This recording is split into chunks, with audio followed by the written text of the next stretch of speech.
भारत के इतिहास में ना कुछ कहानियां ऐसी हैं जिन पर यकीन करना ही मुश्किल हो जाता है।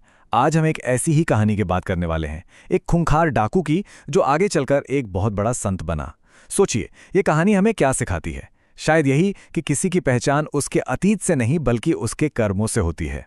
तो यहाँ एक बड़ा सवाल उठता है, क्या एक कुख्यात डाकू जिससे लोग डरते थे वो कभी एक पूजनीय, एक आध्यात्मिक गुरु बन सकता है? क्या ये मुमकिन है? चलिए आज इसी सवाल का जवाब ढूंढते हैं।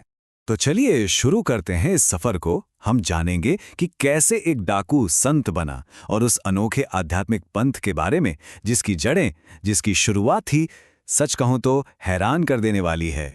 तो ये जो संप्रदाय है, चरणदासी संप्रदाय, इसके संस्थापक थे संत चरणदास जी।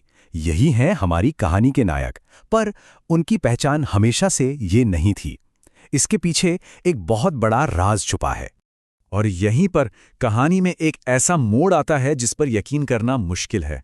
संत बनने से पहले चरणदास जी का असली नाम था रणजीत सिंह डाकू। जी हां, आपने सही सुना, रणजीत सिंह डाकू। एक डाकू से संत तक का ये जो सफर है ना, यही इस कहानी को सबसे अलग, सबसे असाधारण बनाता है। तो ये सफर शुरू कहाँ से हुआ? ये शुरू हुआ राजस्थान के अलवर में एक छोटे से गांव डेहरा से। यहीं उनका जन्म हुआ था।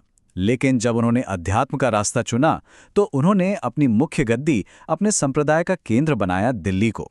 सोचिए, दिल्ली जो उस वक्त सत्ता का सबसे बड़ा केंद्र था। ये कोई छोटा मोटा फैसला नहीं था, बल्कि एक बहुत बड़ा और सोचा समझा कदम था। अब आगे बढ़ते हैं। सबसे बड़ा सवाल तो यही है कि एक डाकू की पृष्ठभूमि वाले इंसान को इतनी इज्जत, इतनी मान्यता मिली कैसे? लोग उन पर भरोसा कैसे करने लगे? इसका जवाब एक ऐसी भविष्यवाणी में छुपा है जिसने उस दौर के इतिहास को हिलाकर रख दिया था।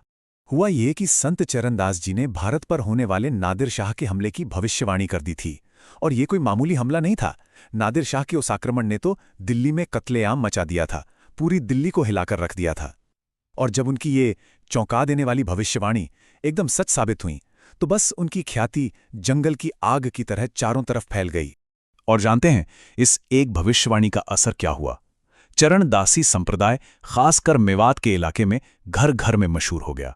लोग उन पर इतना भरोसा करने लगे, उनका विश्वास इतना गहरा हो गया कि देखते ही देखते वो एक महान पूजनीय गुरु के रूप में स्थापित हो गए। लेकिन देखिए, चरणदास जी की कहानी सिर्फ उनकी भविष्यवाणी तक ही खत्म नहीं होती। उनकी असली विरासत, और शायद सबसे बड़ी विरासत, कुछ और ही थी।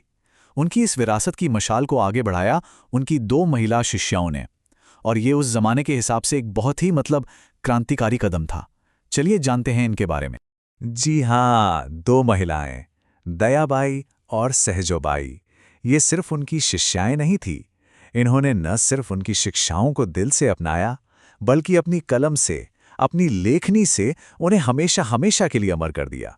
और ये कोई मामूली शिष्याएं नहीं थीं, अपने समय की महान कवयित्रियां थीं। जैसे दयाबाई, उन्होंने विनय मल्लिका और दयाबोध जैसे ग्रंथ लिखे। और सहजोबाई, उन्होंने लिखा सहज प्रकाश। इन किताबों ने, इन रचनाओं ने चरणदासी संप्रदाय को एक फलसफा दिया, एक दार्शनिक गहराई दी।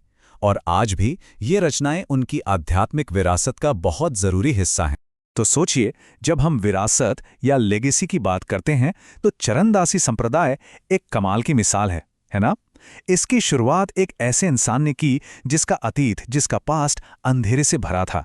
लेकिन जो विरासत उन्होंने पीछे छोड़ी, वो ज्ञान और महिला सशक्तिकरण की रोशनी से जगमगा रही है।